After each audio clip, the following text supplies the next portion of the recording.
Welcome to the Ultimate Freedom. I'm Glenn. I'm a level 2 certified RV repair tech with a couple of years experience at a dealership as the lead RV repair tech.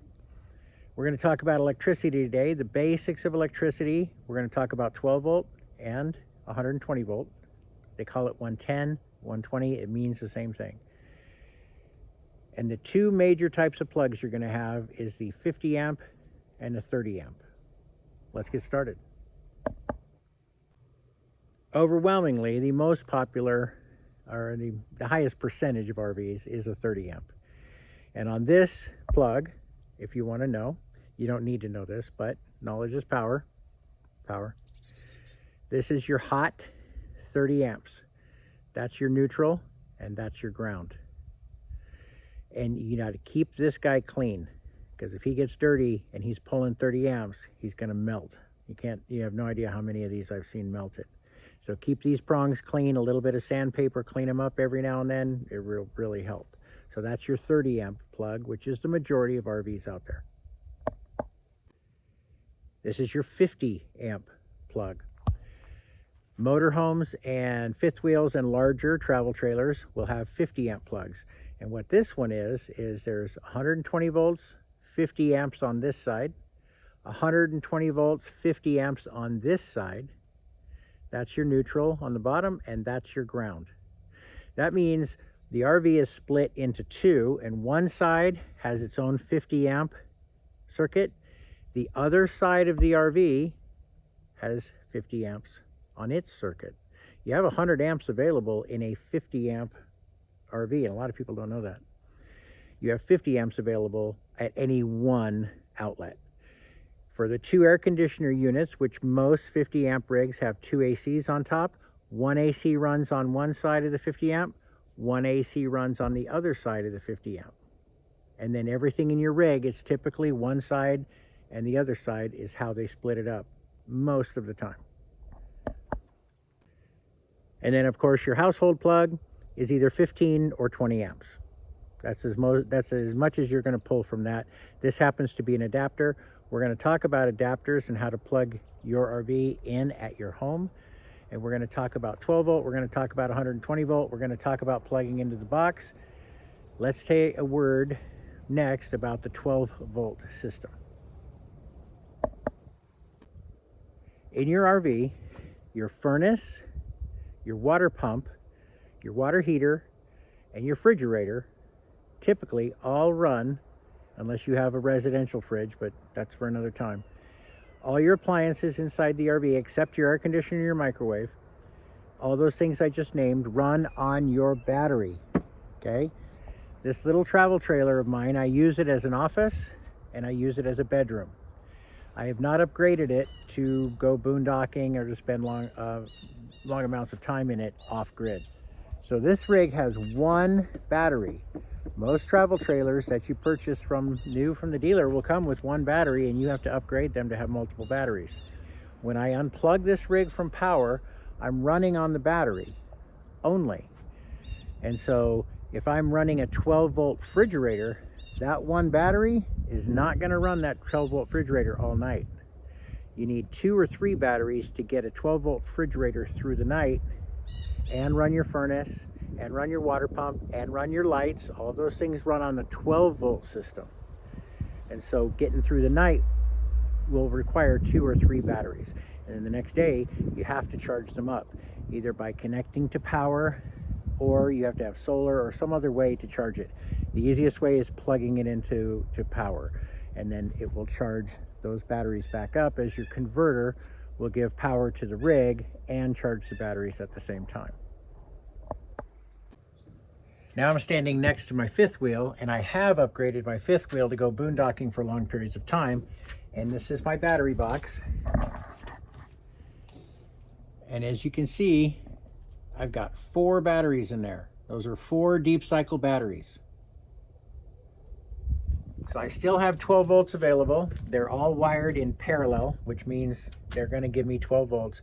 But I'm going to get through the night. I have a residential fridge in this, and I have an inverter, and I can run my television. I can run everything I need to run and basically live comfortably with those batteries.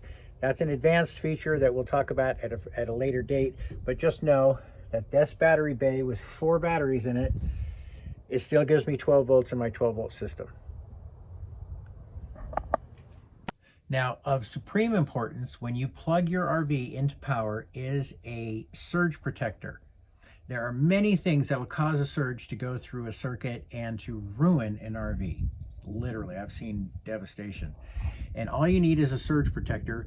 There's a link in the description of this video to some affordable surge protectors that'll do the job and protect you from surges that would destroy the electric in your RV. So here's my power panel that I'm plugged into right now. This is a rather expensive but very powerful surge protector. And it's plugged into the 50 amp slot. And I have an adapter plugging it into my 30 amp fifth wheel. That is my 30 amp plug, and that's a 110 plug for 15 or 20 amps. On this one, it happens to be 20 amps, that plug, 30 amps, 50 amps.